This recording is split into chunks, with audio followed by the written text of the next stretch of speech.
Querida igreja, convido a todos a abrirmos a Bíblia em Efésios capítulo 4. Efésios capítulo 4, versículos 17 ao 24.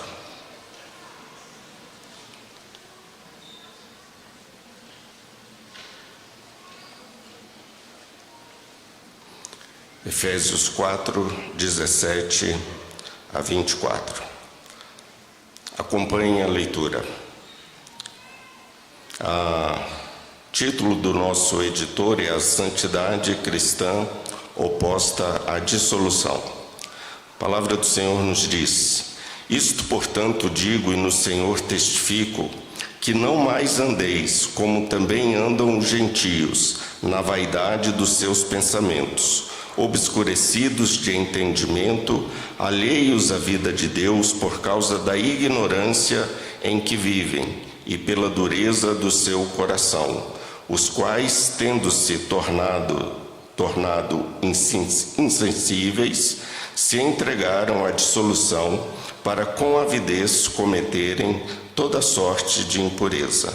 Mas não foi assim que aprendestes a Cristo, se é que de fato o tendes ouvido e nele fostes instruídos, segundo é a verdade em Jesus, no sentido de que, quanto ao trato passado, vos despojeis do velho homem que se corrompe segundo as concupiscências do engano, e vos renoveis no espírito do vosso entendimento, e vos revistais do novo homem, criado segundo Deus, em justiça e retidão procedentes da verdade. Amém, queridos? Palavra do Senhor ao nosso coração nessa noite. Nós vamos falar, conforme já foi dito, sobre a libertação que Deus nos dá em Cristo Jesus. Os vícios, a libertação de tantos pecados que nós tanto necessitamos. Esse texto que nós acabamos de ler fala sobre uma nova vida e uma nova forma de vivermos. Se temos uma nova vida, deveríamos ter também uma nova forma de vivermos. É isso que Paulo trata nesse texto. Há duas formas de nós vivermos: a forma dos gentios e a forma daqueles que estão em Cristo. E o verso 17 nos diz enfaticamente: não andeis.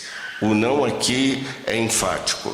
E em nossa sociedade pós-moderna, onde tudo é permitido, hoje, politicamente falando, o não politicamente falando é incorreto, mas extremamente necessário. A Bíblia está cheia de nãos. A Bíblia está cheia de proibições. Não faça isso, não toque naquilo, não ande por aqui, não ande por ali. A Bíblia tem muitos nãos. E os nãos nos abençoam porque mostram para nós por onde devemos andar. Então ele fala: não andeis. A expressão andeis é um hebraísmo que quer dizer viver. Nós não devemos viver de acordo com os gentios. E quem são esses gentios no nosso texto? Embora a maioria dos crentes de Éfeso fossem gentios, não judeus, o termo gentios aqui se aplica aos descrentes de acordo com seu uso, inclusive no Antigo Testamento. Vejam agora o verso 18 e o verso 19. Nos diz da forma como gentios vivem. Verso 18: obscurecidos de entendimento, alheios à vida de Deus, por causa da ignorância em que vivem e pela dureza do seu coração, os quais, tendo se tornado insensíveis, se entregaram à dissolução para com avidez cometerem toda sorte de impureza. Esta é a forma de viver dos gentios. Não deveria ser a nossa forma de vivermos. Esta é a forma de viver daqueles que ainda estão com as roupas do velho homem. Disso é o que trata Paulo aqui nesse texto. E por que eles vivem assim? O verso 18 nos fala: por causa da vossa ignorância. A ignorância, irmãos, nos conduz à tolerância. A ignorância faz com que sejamos tolerantes ao pecado, a uma vida dissoluta, a uma vida que não agrada a Deus. E o incrédulo é muitas vezes ignorante e por isso ele se entrega a todo tipo de pecado. Não é o caso dos crentes, daqueles que estão em Cristo, que têm a luz do Senhor, a luz da palavra de Deus, que nos mostra como deveríamos viver. Portanto, se temos uma nova natureza, essa natureza ela deve determinar os nossos desejos e as nossas ações. Observem os cães e gatos. Eles não vivem da mesma forma, porque eles têm natureza distintas. Eles são diferentes um do outro. E assim somos nós. Nós temos uma nova natureza. Nascemos de Cristo Jesus. E o nosso conhecimento de Deus nos responsabiliza e nos constrange a uma vida de santidade. E o texto então nos fala dessa nova vida em Cristo Jesus. Observe os versos 20, 21 e 23. Mas veja que ele contrasta a forma do ímpio viver, a forma do gentio viver, e ele vai falar agora da forma como nós, novas criaturas em Cristo, deveríamos viver. Mas não foi assim que aprendestes a Cristo. Se é que de fato o tendes ouvido e nele fostes instruídos, segundo é a verdade em Jesus, e vos renoveis no espírito do vosso entendimento.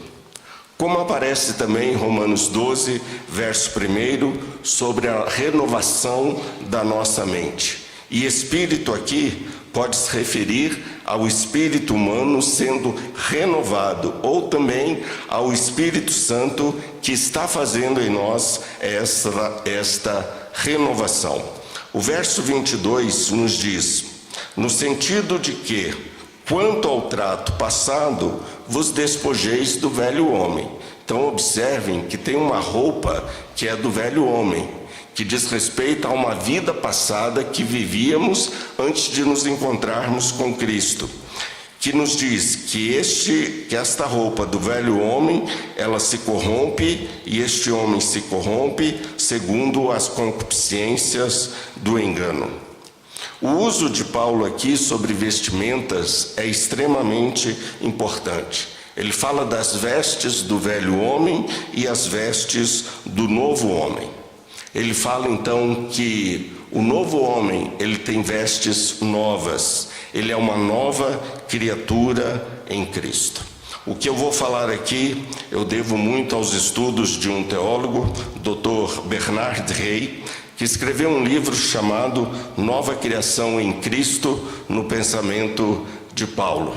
E o Dr. Bernard Rey faz então uma análise do que são estas velhas roupas do velho homem e as novas roupas do novo homem.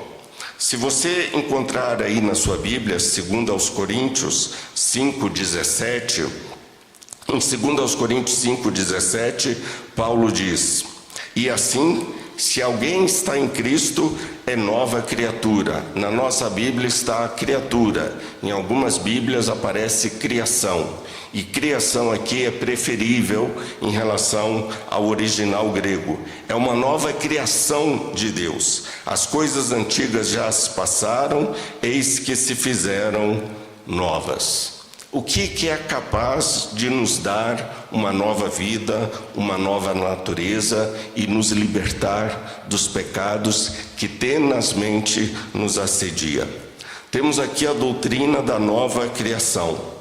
E a doutrina da nova criação é um dos centros na teologia de Paulo, senão a sua síntese final. Veja que Paulo fala-nos sobre uma nova era, um novo coração, novos céus, um novo nome, enfim, uma nova vida. Nascer de novo, ter uma nova vida. Esse texto fala que os cristãos, eles são criados por Deus em Cristo Jesus. Veja 2 Coríntios, que nós acabamos de ler, capítulo 5, verso 17, ele nos diz que se alguém está em Cristo, Esse se, ele é melhor traduzido por visto que. Inclusive a NVI já usa a expressão visto que. Não é uma condicional que exige do homem alguma coisa para que isso se torne uma realidade, mas sim uma certeza. Visto que você está em Cristo Jesus, você deve viver de forma diferente. Ou conforme uma tradução da Bíblia em inglês, a NAB, que nos diz, visto que, quando alguém está em Cristo, este alguém é uma nova criação de Deus. Nasceu de novo, tem uma nova vida. Bem, o que acontece aqui quando Paulo usa esta metáfora? Ele está se referindo a uma pessoa, um prosélito, um não-judeu, um gentio, que precisava fazer algumas coisas para ele ser convertido ao judaísmo e ter uma nova vida, ser uma nova criatura, ser uma nova criação de Deus.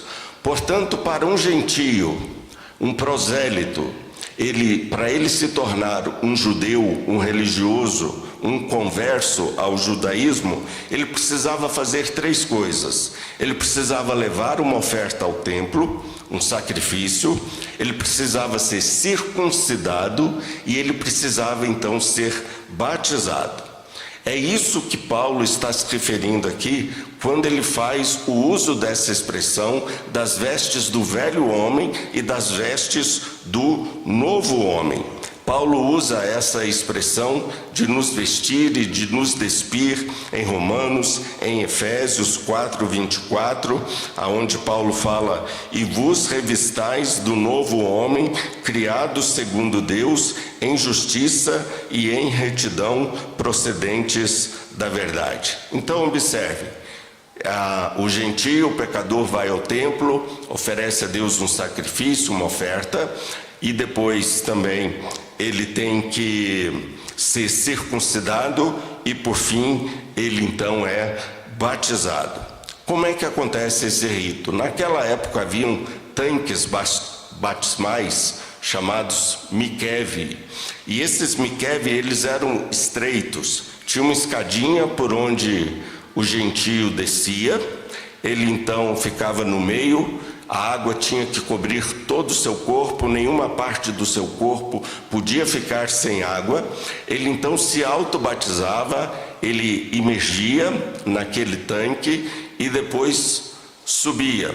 E quando ele subia, ele então subia para uma outra escadinha que tinha do outro lado do tanque, aonde lá do outro lado iria ter um sacerdote esperando por ele. Quando o sacerdote, então, o recebe, o que o sacerdote fazia? Ele rasgava a roupa daquele gentio e colocava naquele gentio novas roupas e dizia para ele: agora você é um filho do mandamento, um bar mitzvah. Você agora é uma nova criação de Deus. Observe, isso é do judaísmo. Essa expressão de alguém ser uma nova criação, isso vem do judaísmo, de você ter velhas roupas e novas roupas, isso vem do judaísmo, diz respeito à conversão de um gentio. E o termo que Paulo usa aqui é porque Paulo era judeu, ele escreve como judeu, mas agora ele é um convertido. Ele então fala da nova criação, termo este empregado pelos rabinos para designar a conversão ao judaísmo. Em outros casos, dizia respeito ao judeu a quem Deus perdoou os pecados, e eram considerados então uma nova criação.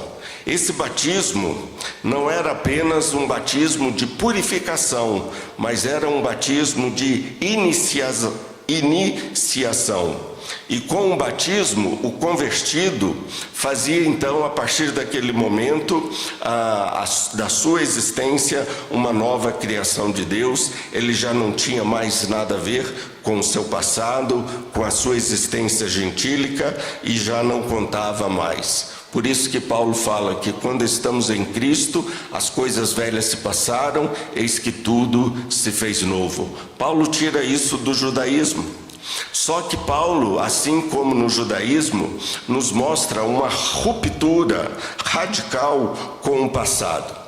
A ruptura era tão grande e tão forte que o sacerdote dizia para esse gentio que estava se convertendo ao judaísmo, o sacerdote dizia para ele que até os casamentos feitos antes da conversão eram tidos como nulos.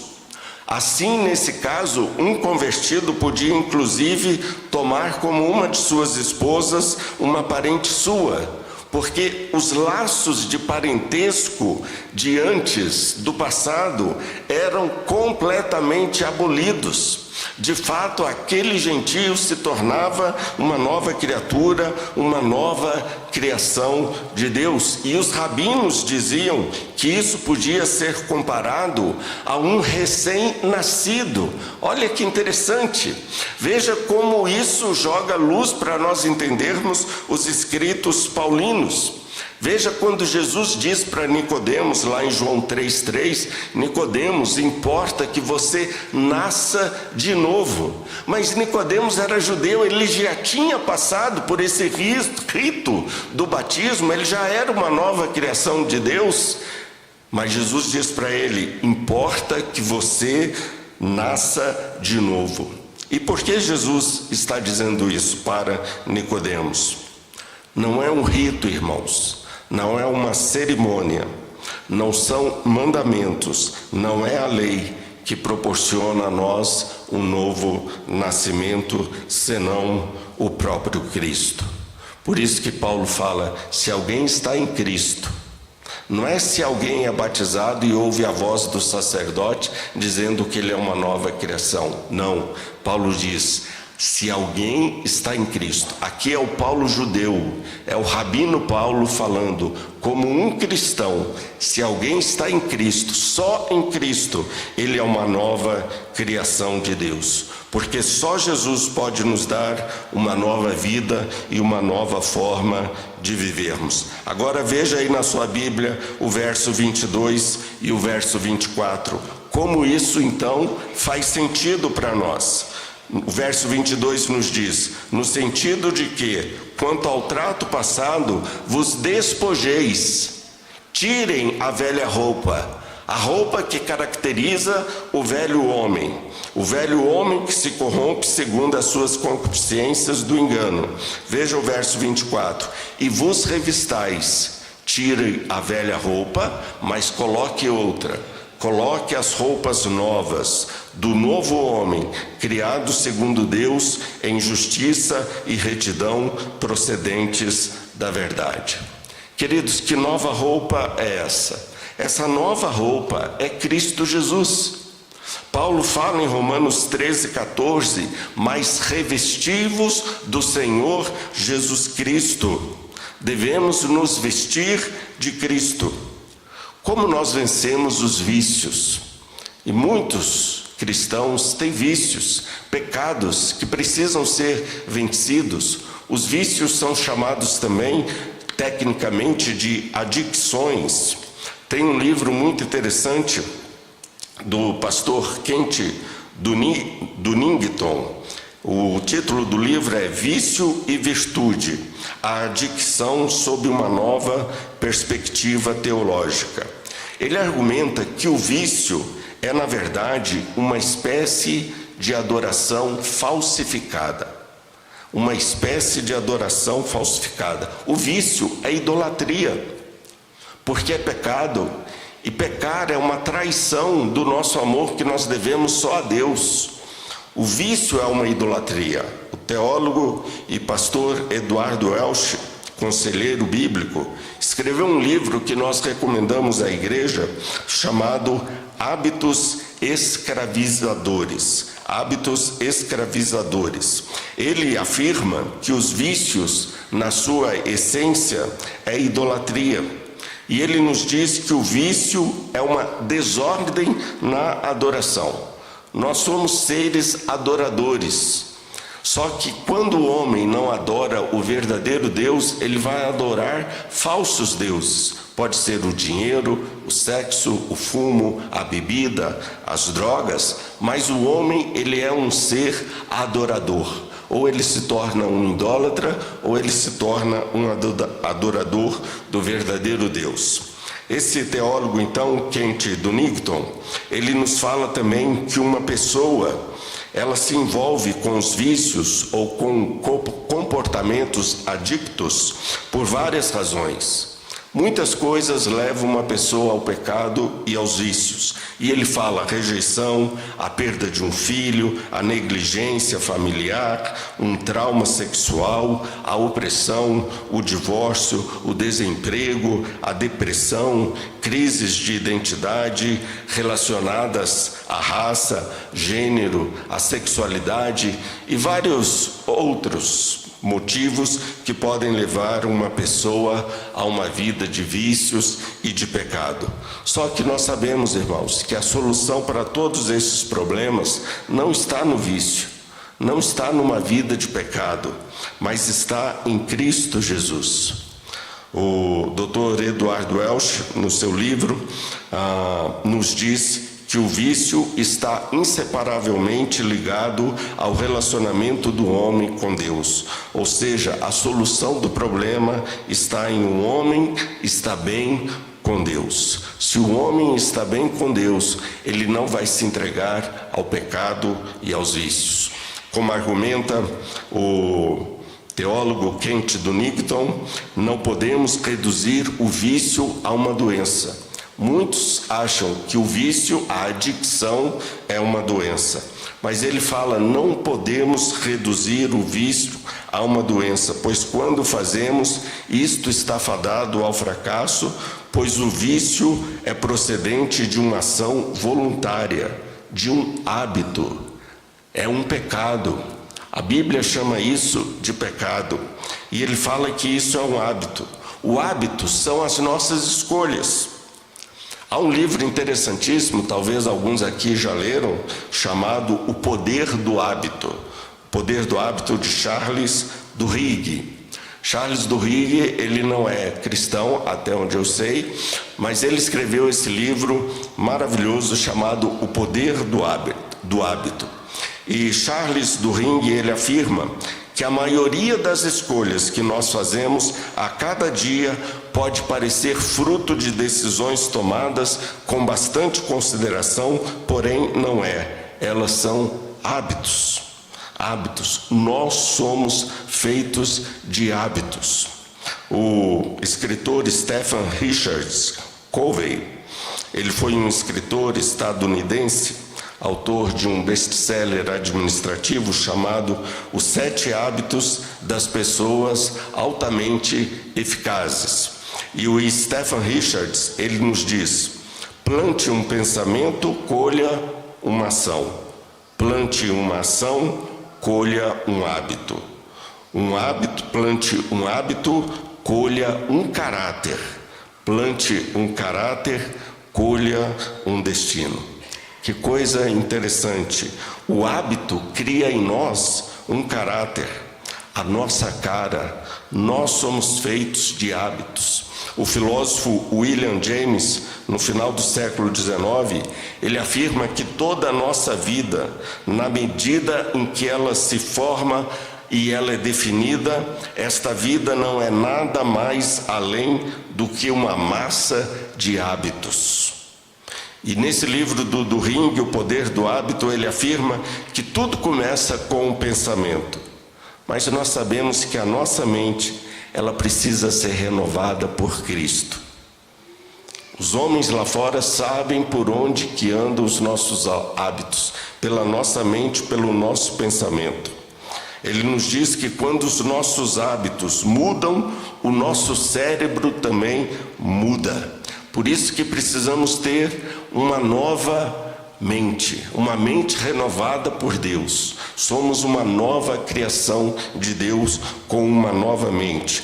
Como vencer os vícios? Como vencer a bebida? Como vencer a pornografia? Como vencer o sexo? Como vencer as drogas? nos vestindo de Cristo Jesus, criando e alimentando em nós hábitos saudáveis. E aquilo que nós alimentamos, irmãos, cresce. Se nós alimentamos hábitos saudáveis, isso vai dominar a nossa vida. Os hábitos, eles podem ser mudados. Cristo muda os nossos hábitos. Se nós nos alimentamos de Cristo, isto cresce em nossa vida. Cristo cresce em nossa vida e toma conta do nosso ser.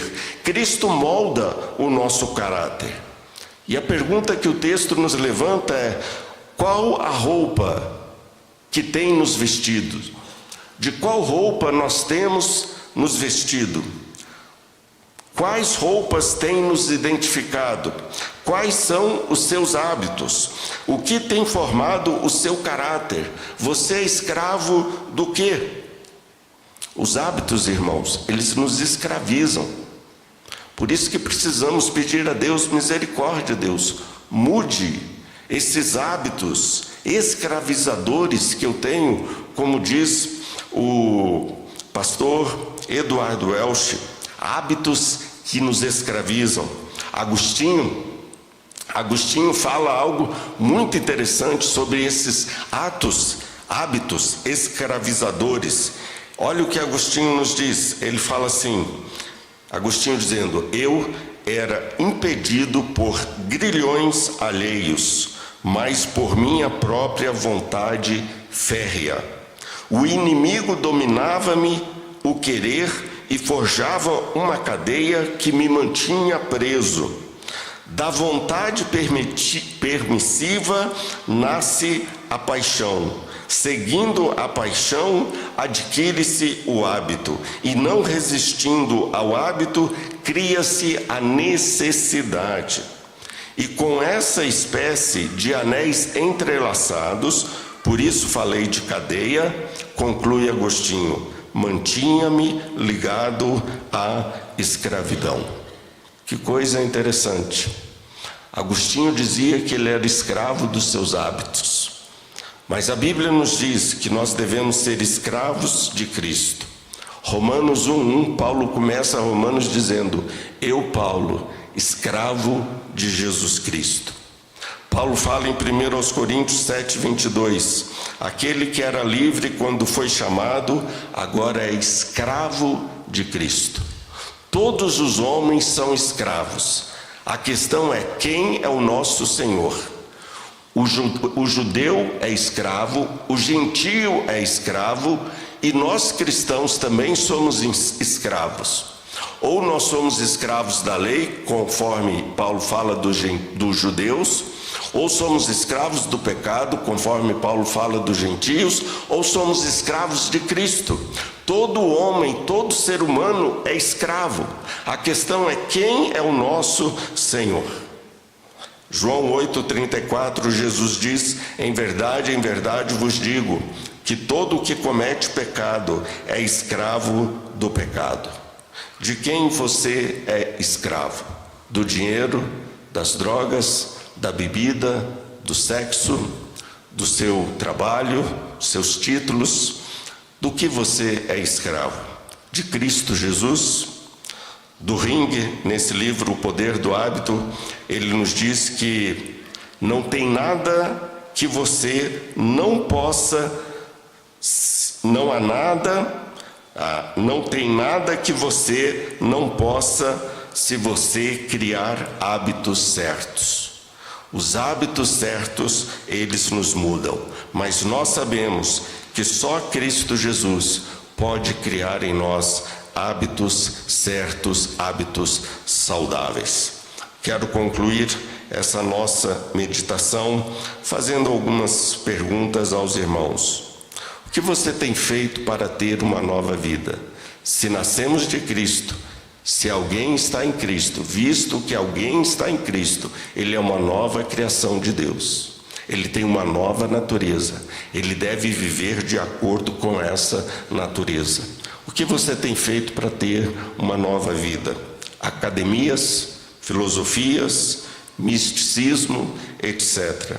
O que você tem feito para se ver livre dos seus vícios, dos seus pecados?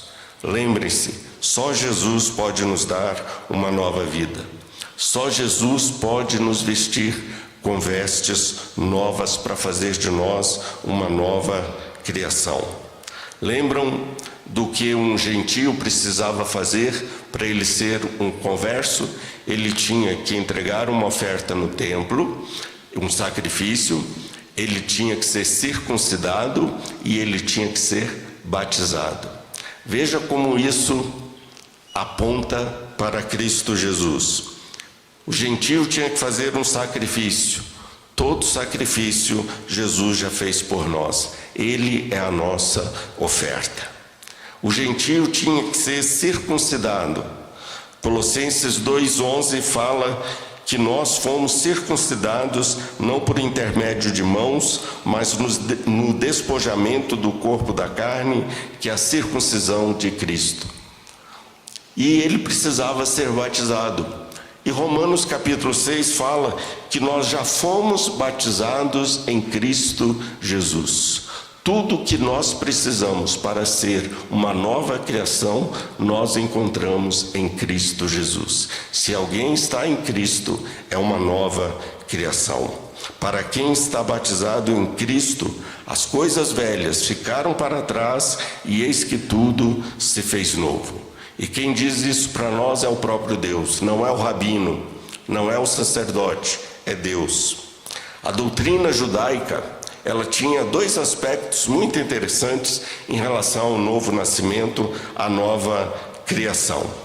Ele tinha dois aspectos. Um era que isso significava um esquecimento do passado.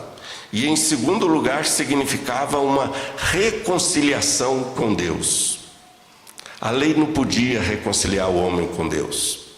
Não é porque o sacerdote está dizendo para ele que ele agora era filho do mandamento, que ele agora vai ter uma boa relação com Deus. Não. Para os rabinos, este era um recomeço.